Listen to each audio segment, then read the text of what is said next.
What is that passive? You might as well just sit him in his second form and just let him eat.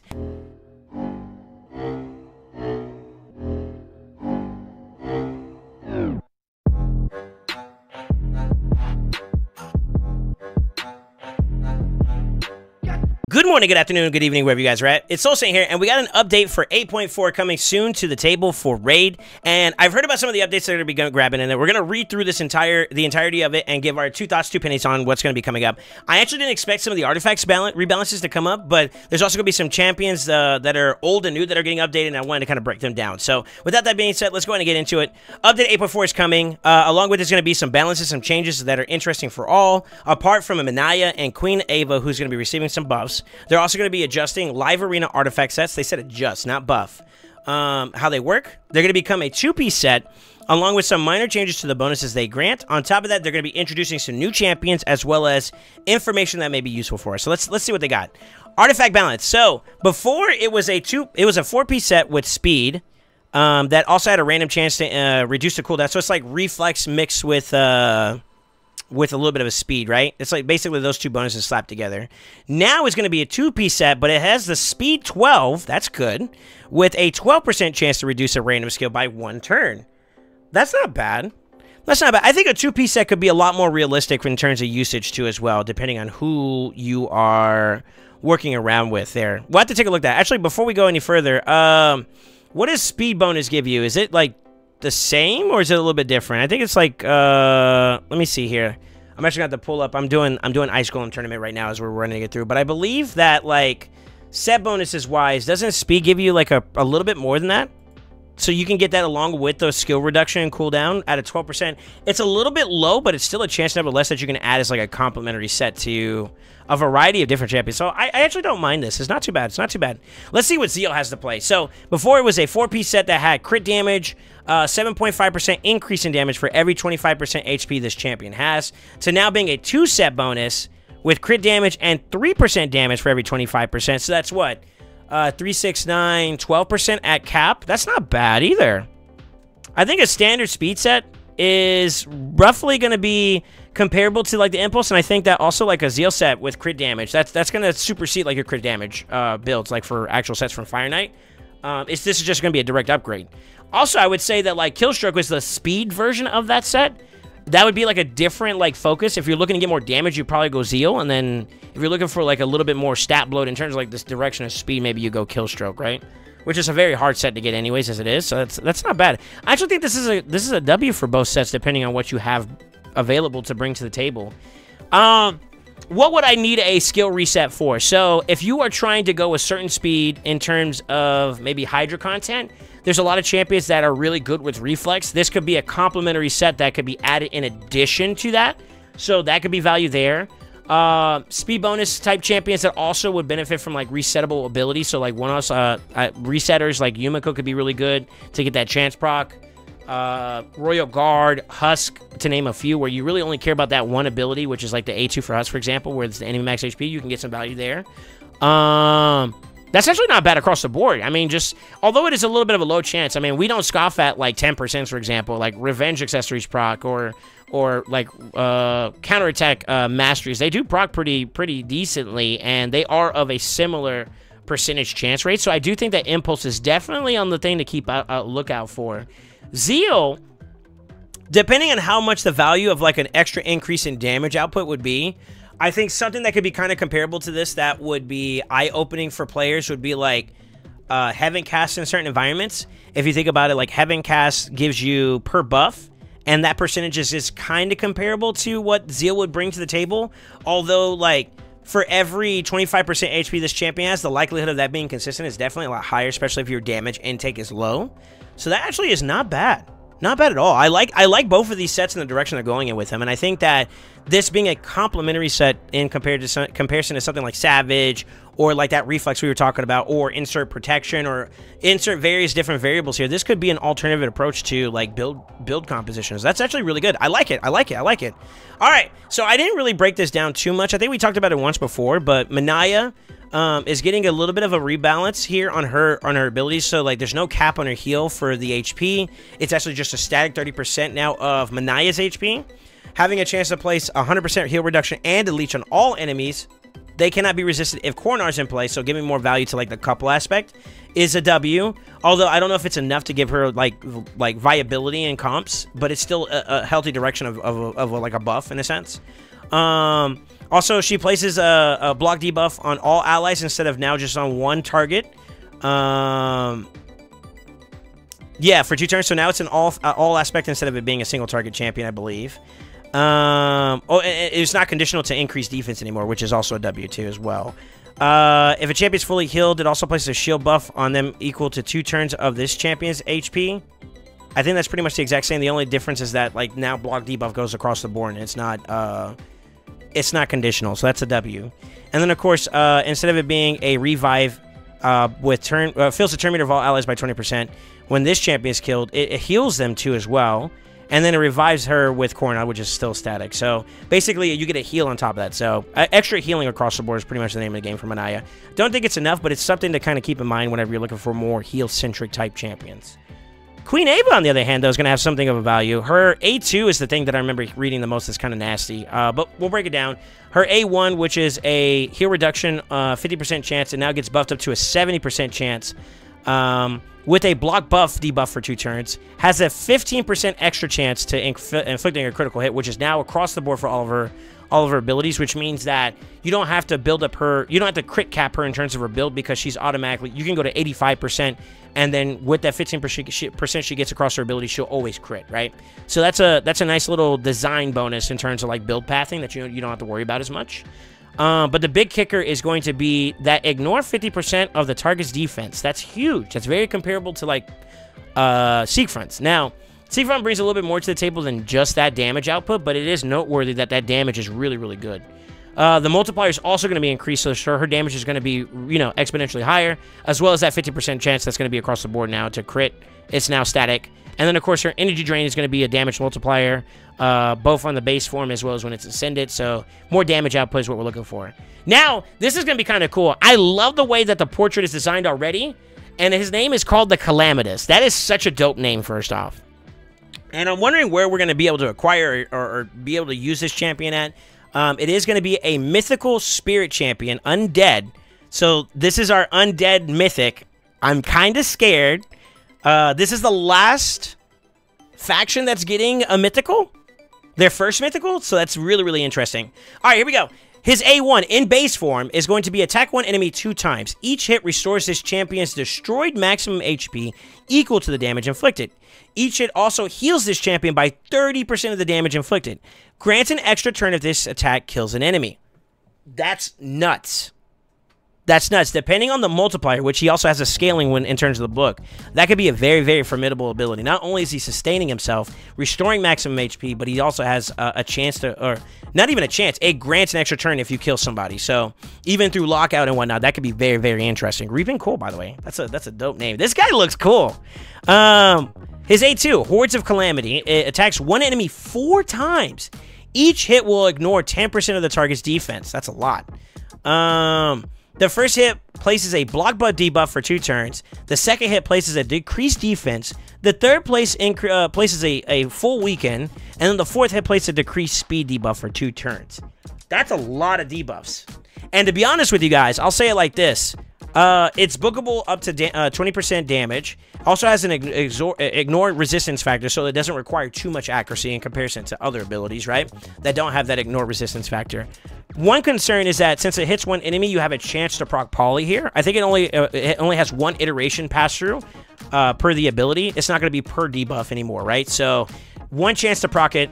That could be kind of a concern in terms of like getting sheeped, which is not something you want, but definitely an interesting way to kind of get a lot of debuffs out, especially if you get ahead of them. So that's kind of dangerous. Necroclism, I think it's Necroclism. That's an A3 ability. Fire Knight. Oh, snap. Attacks all enemies. We are doing this live, by the way, as you can obviously see. The A3 is attacks all enemies. This attack is always critical. If this attack kills an enemy, places an unkillable buff on this champion for 1 turn. Let's read that again. This attack is always critical. It hits everyone.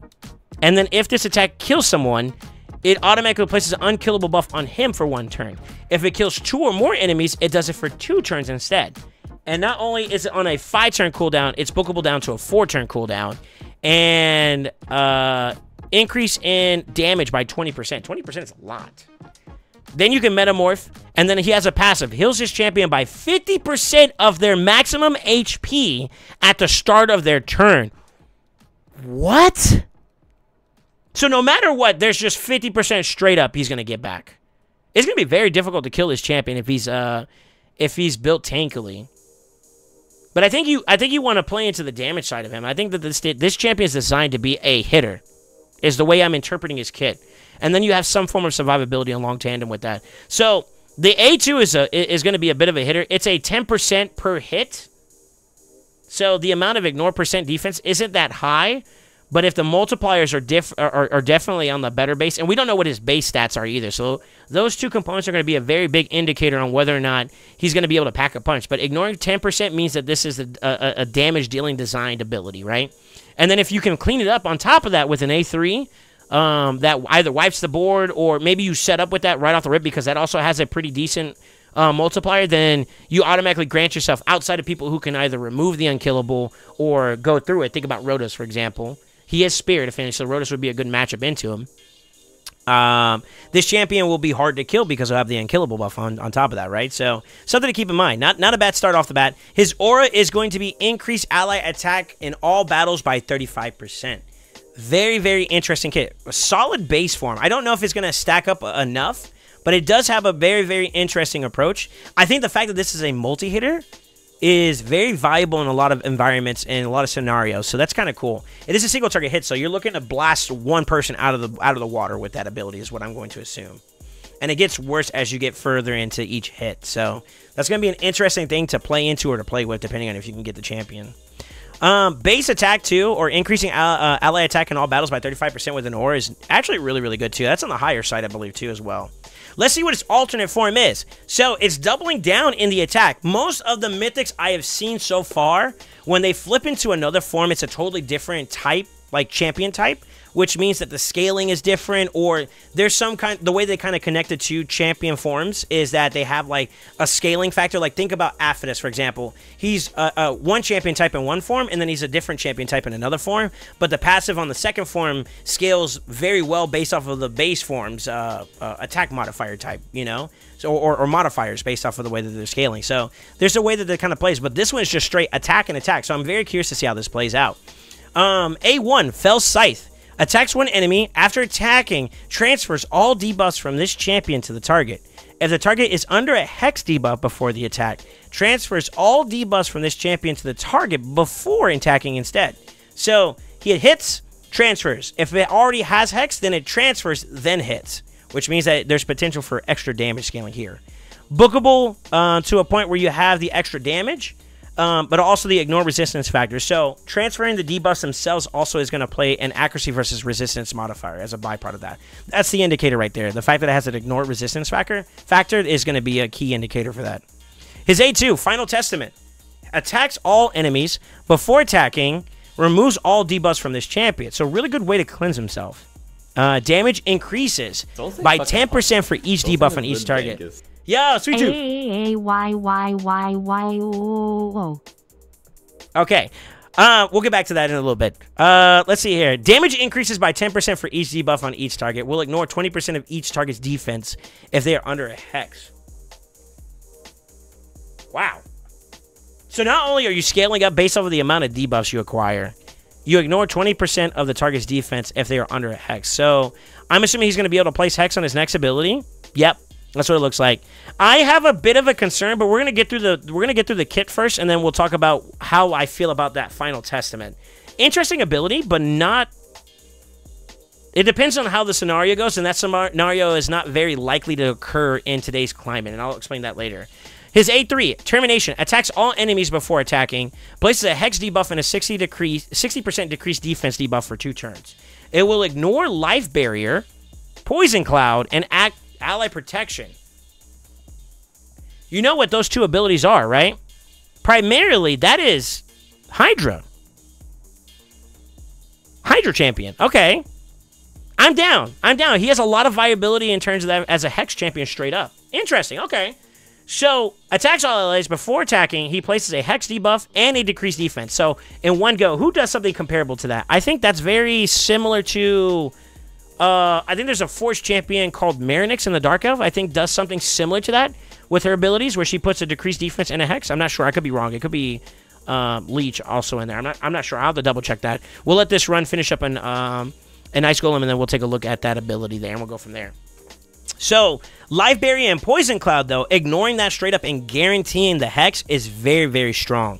Because there's not many abilities or not many ways to go through Poison Cloud, as well as Life Barrier. That's going to be very, very interesting.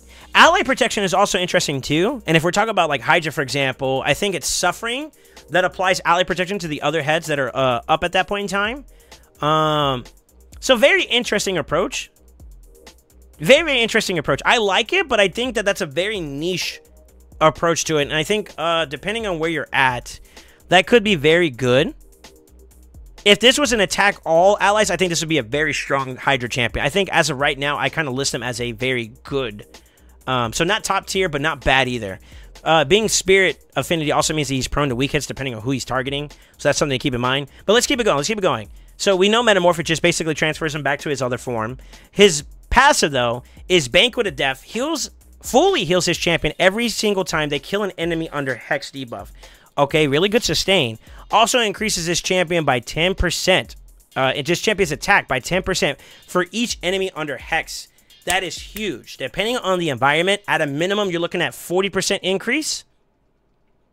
And then in the more severe environments, so we're talking about like either wave clear content or maybe even in HYDRA where there's at least, what, 4 heads up? You're looking at 40, maybe even 50, 60, because like, think about Potion King, for example. I know this is a weird scenario, but just throw it out there that his scaling goes up on top of that too as well for each enemy, right? So that's not bad at all. And of course, the ally in all battles, Aura, increasing attack by 35% is consistent with his base form, so that doesn't change at all. How do we feel about this champion? I think it's solid. I think there's some interesting dynamics here that could be very, very useful. If we're talking PvP, that A2 in his base form could be very, very good. I think the A2 on the second floor could also be very interesting too as well in terms of damage scaling. And I want to say, why is this still ongoing? I thought we closed this. Hello? Ni hao ma? I feel like both of those forms are going to be interesting. If memory serves me correctly, and we're going to check this, I think that the damage increase here is very comparable to Lazarius. I think he has something similar to that in terms of text verbiage. And then, I think that depending on his multipliers, yet again, that's going to be a very big definition about his output. On a PvE scale, single target boss fight wise, the A2 could be very, very strong. Very, very strong in terms of value there. I could see a lot of compositions where he can be a plug-and-play option. I'll give an example. Who's one that... Like, I use a single-target debuffer in Ruella in content like Sand Devils, for example, in my speed team, and I think he could be an exact plug-and-play because it gives me all the debuffs I'm looking for, and then some. As well as... Of course, we already talked about HYDRA. There could be a lot of versatility in other areas in terms of general usage. I mean, he has a lot of sustain built into his kit with his passives. That's very, very interesting. I like it, but I would have to see it in application, and I would like to see multipliers before I go any further with Calamitous. But really, really cool approach to this guy. Oh, snap. Is this another mythical for Shadowkin? All right, base form, Toshiro the Bloody. What a name. He's a mythical attack type magic Shadowkin champion. Let's see what he got. I love his portrait, by the way. The silver, like, white hair with the mask is clean. That's clean. That's clean. That's clean. Quick draw. Attacks one enemy, has a 50% chance of attacking another enemy if they're under leech. Also places a perfect veil on this champion for 1 turn. It can be bookable to increase damage multipliers. So it's going to be damage scaling here. I mean, he is an attack type champion, so you expect damage to be the focus. 50-50 chance of being able to proc an additional attack under champions with leech is interesting. Not many people go leech-oriented type debuffers, unless it's specific content where the battle of attrition is a conversation, right? Sanguine Darts is A2. Attacks 4 times at random. That's unfortunate. I don't like random, and I'll explain why here in a little bit. Each hit increases this champion's attack and hits by 5% while in their base form. Stacking up to 100%. Is this our first attack scaling champion? Very similar to Harima's A2, where it scales. Who else also scales? Alaz's passive in his base form, I believe, but it's conditional upon counterattack. This is our first attack type. No. Xena also scales too, I believe, as well, very similarly, but it's based off of how many times her, based off of how many abilities she uses. So the longer the fight goes on, the more she scales. So he's not the only attack type champion that scales, which is kind of cool. Let's see here. If a target is under a leech debuff, this champion's attack and HP are increased by 10% instead. Interesting. So it scales up even faster. Damage inflicted by this skill increases by 15% for each leech debuff on the enemy team. Wow. Okay, so that's some really crazy scaling with Leech. Bloody Typhoon, his A3. And also, just so you guys are aware, Sanguine can be bookable twice, giving you an increase of damage by 20% in total. That's pretty good. It's pretty good damage buffing there. Bloody Typhoon attacks all enemies, places a 60% decreased debuff and a leech debuff for 2 turns. Places an extra hit on enemies under 2 or more debuffs. Alright, not bad at all. Ignores resistance and increases damage for the buff options. This is a very interesting kit. I think that A2 does complement the A3 very well, but you do have to set up with it or have someone preemptively set up with it depending on the scenario. So, very interesting approach to a champion's kit in its base form. I like it. It's different. It's different. His passive is fills his champion's turn meter by 5% every single time they attack a target under Leech. Also inflicts 25% more damage to enemies under a Leech debuff. That is big. 25% more damage is not bad at all.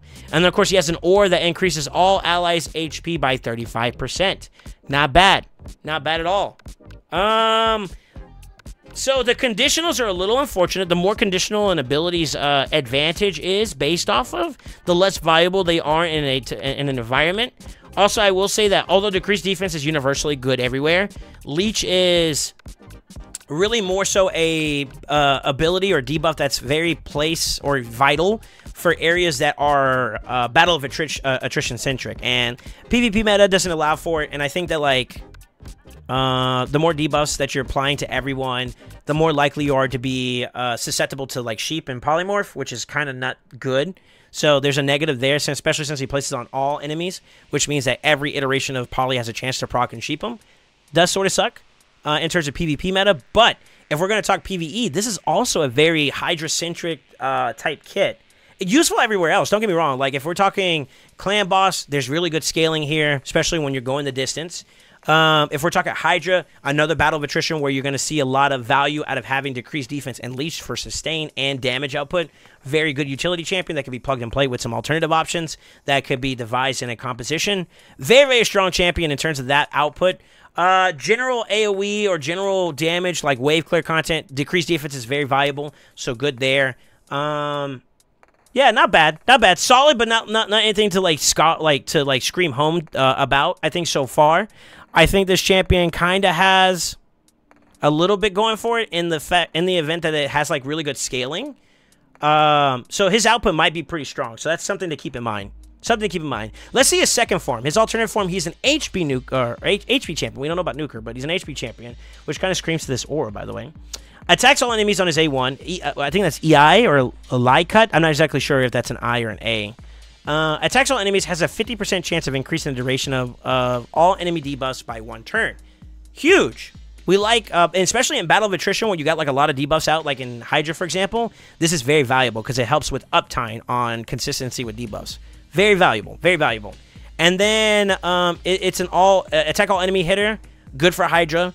Damage increased by 20% in terms of scaling, very good for damage output. Drawn in Blood, his A2, attacks all enemies, heals all allies, except his champion by 10% of the damage inflicted. The value of the heal increases by 5% for each leech debuff on the enemy. Okay, so based off of the damage scaling here, he'll heal the allies, except himself, by 10% of the damage inflicted, and then it'll go up by 5% for each leech debuff. So in Hydra, if you add 4 times 5, that's 20% on top of the 10%, which means that's a 30% heal of the damage inflicted. That's a pretty good heal. That's a pretty good heal. Cooldown from a 4-turn to a 3-turn cooldown with a damage scaling increase on turns of book value. Good. Good. Not bad at all. Not bad at all. Withering Onslaught attacks all enemies. places a 30% decreased speed debuff and a leech debuff. There goes that leech. I think we saw the leech on the base form too as well, so pretty cool. Let's see. Places a 30% decreased speed debuff and a leech debuff for 2 turns. Then grants an extra turn. Okay, very huge. You can open up with this into something else. So you can pretty much guarantee the leech debuff whenever you're applying your heal on the second A2. That's actually really, really good. Damage increase and the ignore resistance modifiers on the book side make it a decent maybe not an all crazy damage output ability, but a good one that you can lead in with to allow you to set up for the opportunity to heal. So you can kind of play him ad hoc depending on what you need for your team. Very valuable in terms of like an environment like HYDRA. This guy screams HYDRA for me too as well, to be honest with you guys. Where like the value of being able to do a lot of utility while also injecting a little bit of damage is something that's very ideal for certain comps. So not bad at all. Not bad at all. I like it. I like it. It's different. I don't know if I scream like PvP centric type stuff there, because like if his A3 was also like that, where he can get an extra turn in addition to that, so he can Bloody Typhoon into Sanguine Dart so he can set up his own damage, maybe.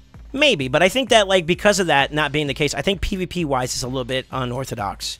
And also, you can't control the at random, which kind of nerfs his viability, in my opinion, for PvP meta type stuff. So I don't know if I see him for PvP, but PvE, he's really good into a lot of, like, wave clear or battle of attrition-centric type fights. So clan boss, for, like, HYDRA, for example, is probably where I see it most at.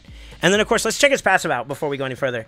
Doubles the amount of healing this champion receives when attacking enemies under a leech debuff. So take that 30%, add another 30% on top of that. That's a 60% scaling. That's huge. Also decreases the damage taken from enemies under leech by debuffs by 50%. That is god tier. What is that passive?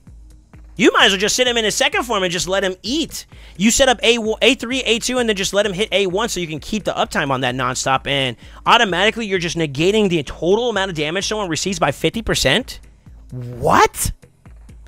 That's game changer. That's good. Because now, like, for example, as you scale up into higher fights with, like, HYDRA, being the conversation that I'm kind of driving this guy towards, one of the things about Battle of Attrition is, like, you have to be considerate of, like, as heads go out and heads come in, you have to be careful with, like, for example, Wrath comes in. You may not have that output of, like, having block buffs up so he doesn't get that increased attack, or worrying about him popping whenever he gets his stacks up to, like, 15 or more, right?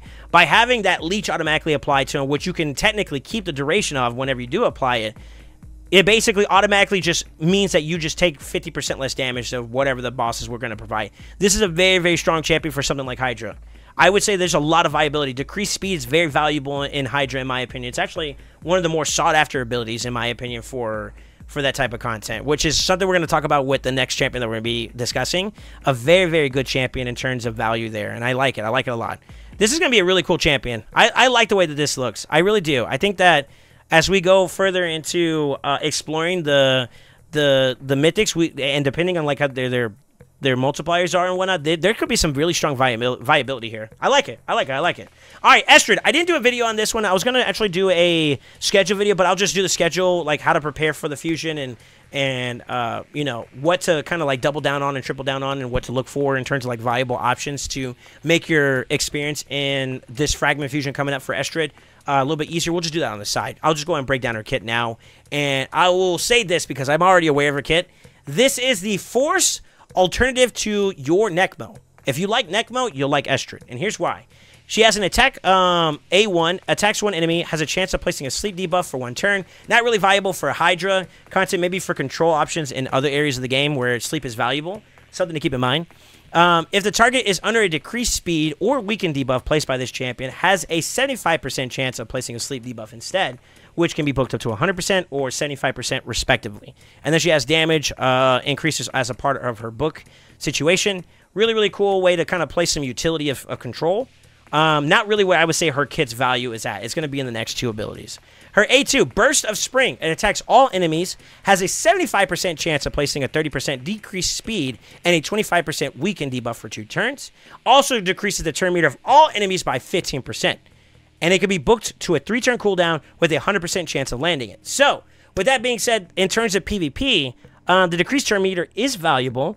the decreased speed is valuable, and the weaken is valuable. So a good ability altogether. The problem lies with, like I said before, with the other champions, Polly is still a factor in today's meta. So attacking all enemies and trying to put in debuffs on all enemies from a PvP standpoint makes her a little bit more troublesome to incorporate, because each iteration could proc. So four enemies you go against in like live arena or in classic or even in TTA, depending if you have it in your team, 4 different iterations of chances to proc Polly is very dangerous to play into. Eventually one's going to land, and then you're without a champion for a couple turns, right? Which is very dangerous in an environment where you're trying to get in, get your damage off, and clear them out before they do the same thing to you, right?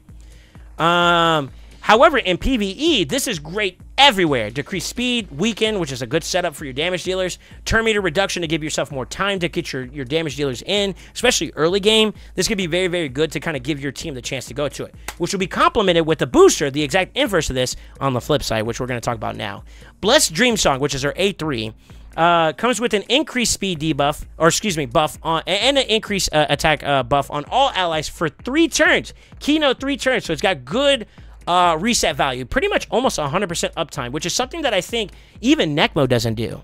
And now that we got a chance here, I'm actually going to go ahead and double check these. We're going to sell those real quick. Let's take a look at Necmo here in terms of like value. He has one that gives you an increased speed for 2 turns and then the turn meter fill while granting an extra turn so he can segue into his decreased speed. So that's very ideal. It's very similar to that in terms of the way her kit's going to work. But the key thing is that you have higher uptime and increased speed, which means that you could cycle into it consistently. Also, because if you pay attention to this, she will be able to keep that decreased speed a lot more consistently too. So something I think is going to be very ideal, and each one is going to have its own value depending on your composition overall, but they're both really, really good champions, right? The extra turn is nice. Here's the kind of the kicker to this. Necmo can go A3, A2, A1. I don't think Estrid can. I think you go A3, A2, A1, A1. Then you can go into A2 or A3 again. So there's that little caveat, because this is a 6-turn cooldown, bookable down to a 4-turn cooldown, depending on what level you want to go to there. So there is a 1-turn delay no matter what. That translates to a potential delay in being able to cycle that consistently. Now, you do get the extra turn, so that automatically plugs it down 1 extra turn, but you still have to go A2 into A1, and I think you still have a delay there where you have to wait 1 more turn, right? So it's a little bit of an unfortunate issue there, but this is a viable alternative to someone like Necmo,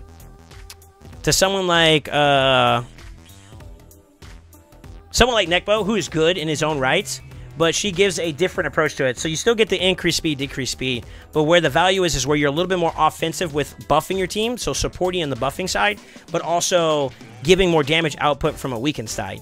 Now, Necmo's support is in the sustain / damage mitigation route, so he's a little bit more utility in that regard, in addition to those 2 other buffs, but something to kind of keep in mind there in terms of like weighing. Maybe you already have that mitigation solved from something where Estrid could be more valuable, then you drop Necmo and you put Estrid in. But if you don't have that and you have like the sustain / enabling factor on your team, then you drop Estrid and you put Necmo in. So it's kind of more of a plug and play based on the diversity of your champion composition, right?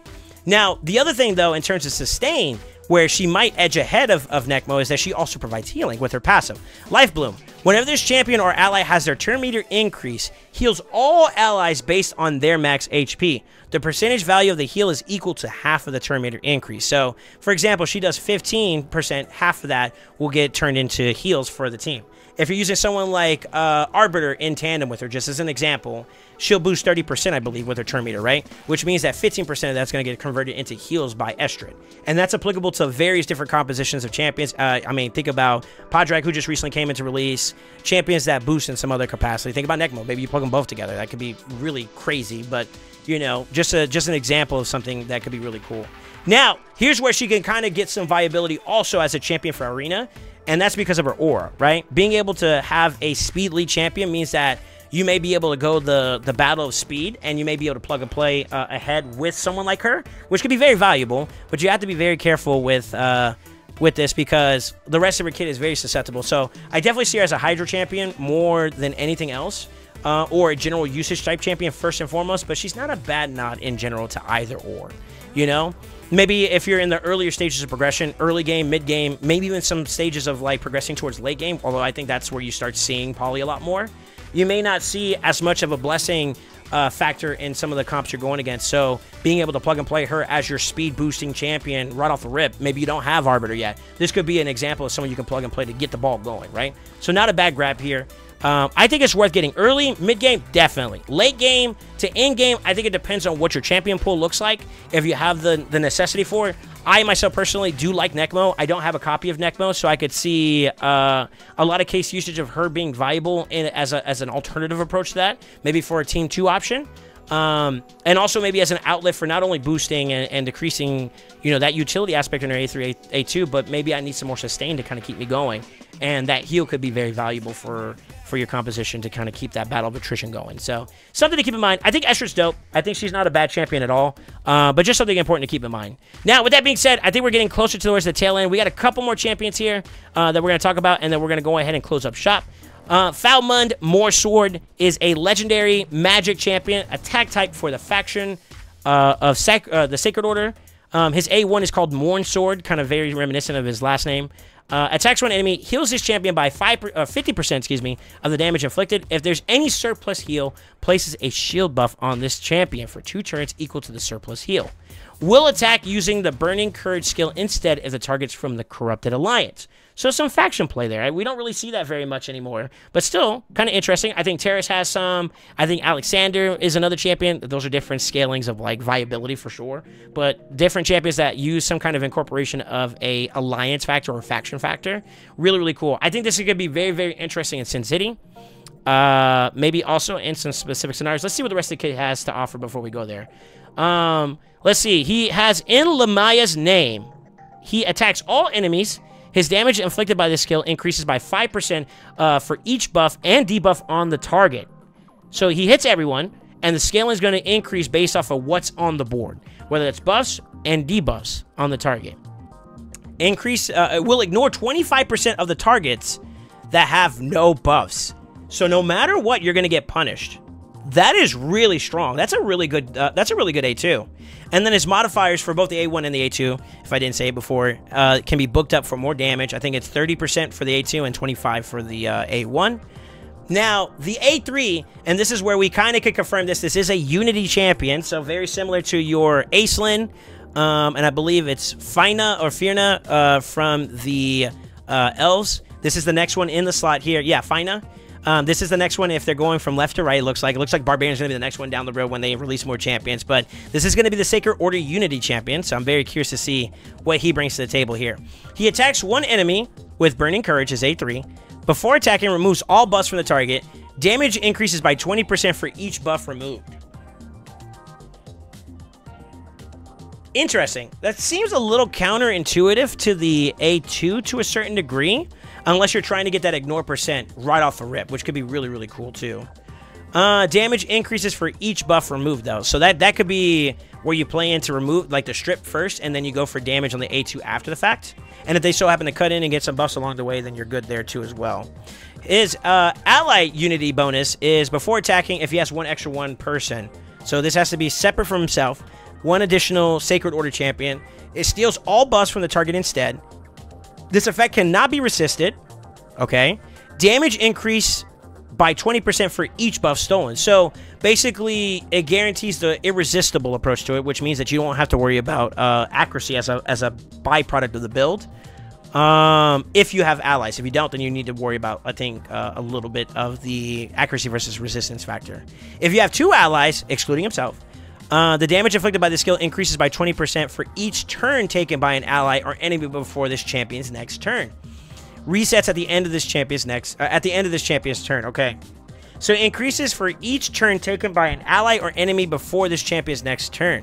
So basically, if everybody went before him, when he activates this ability, both you and your enemy, then it scales for 20%. Am I reading that right? Interesting. 3 faction allies. So this is when you have basically a full, almost a full team of Sacred Order champions. It will attack all remaining enemies with any surplus damage if the initial target is hit. Remember, this is a single target hit. So this has splash damage, which can be very dangerous. This attack cannot be critical, which means that the damage multipliers of this ability is also going to be very strong. Think about Sun Wukong, where his surplus damage can't crit, versus Barons, where Barons can crit as a byproduct. And I think the reason why is because Baron's splash damage is pretty strong. This attack cannot be critical. That kind of sucks. I think I'm talking about the surplus damage. If the initial target survives, places a guaranteed True Fear debuff on all enemies for 1 turn. It's a great way to lock down the team. True Fear can be sheepable. It can be mitigated. Because, well, it does says places a guaranteed True Fear. So that's kind of interesting in terms of the verbiage. I don't know if there's anything that says guaranteed before like that. It's on a 3-turn cooldown, but it's bookable down to a from a 4-turn cooldown, but it's bookable down to a 3-turn cooldown. That's not bad at all. His passive decreases the damage this champion takes by 10% for each turn taken by an ally or enemy before this champion's next turn. Resets at the end of this champion's turn.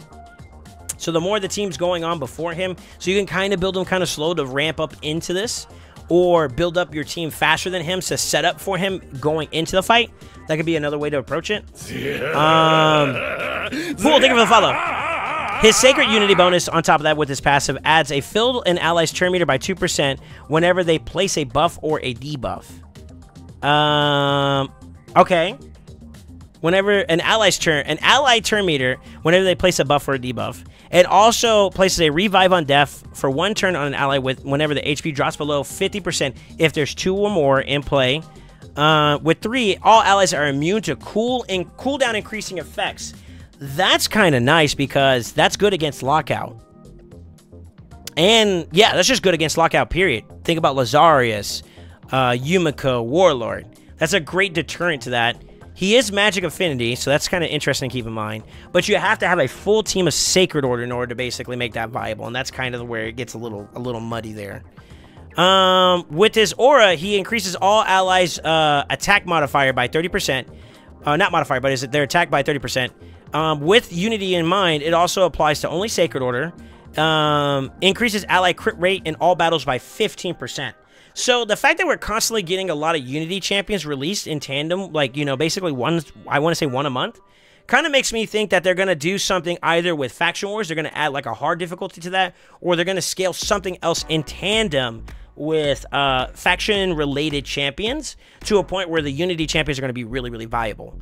Other than that, though, I think that most of the Sacred Order, or not Sacred Order, but the Unity champions have been kind of more of like a dud than they've been a W. Maybe a case-by-case scenario in terms of viability, but I really don't think that like they've stand out like really, really high value. I think his kit is very unique and interesting and might add a little bit more towards the standing.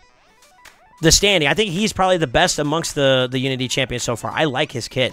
His kit screams that like it's an offensive approach, has some extra utility, some extra factors of lockdown, and some really good utility aspects that can also contribute towards your team's continuity, which is good. Which is really, really good. I like it. I like it. All right, we have another legendary Magic champion who is going to be for the High Elves. It's an attack type champion. I love his portrait. His helmet looks like it's kind of very Valkyrie-oriented, which is kind of cool. Wall Master Athorion, I think is how you say it. His A1 is Skyfall Arrow. Attacks all enemies. This attack will not trigger counterattacks. It fills this champion's turn meter by 5% for each living enemy after the attack. Very, very interesting. Very good counterattack, you know, neutralization. So, like, Terrace it, if you hit Mariska while Terrace is in play, it won't trigger it. Filling his turn meter for anybody that's still alive after the attack. A lot of scaling in terms of, like, books.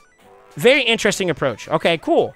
Falcon Shot. His A2 attacks all enemies 2 times. The first hit has a 75% chance of placing a block buff debuff for 2 turns. The second hit is a 75% chance of placing a decreased attack debuff for 2 turns. I think HYDRA when I think of block buffs and decreased attack. So viability maybe in PvP. Think about Sun Wukong and what he could do with his A3. It does strip, so that's the difference, right? Fills this champion's turn meter by 5% for each living enemy after the hit. So another attack all enemy approach too. Can be booked down to a 3-turn cooldown with a basically 25% on top of that, which makes it 100%. All you got to make sure you pass through is the resistance versus accuracy modifiers there. Not bad, not bad. I think this screams like a HYDRA-related champion. Forever Marked A3 places an increased attack, 50% increased accuracy, and a 30% increased speed on this champion for 3 turns, then grants an extra turn. This is bookable down to a 4-turn cooldown. That's not bad. That's not bad at all. So, increase attack, increase accuracy, increase speed on a 4-turn cooldown. They really are pumping out what looks to be like a lot of Hydra champions.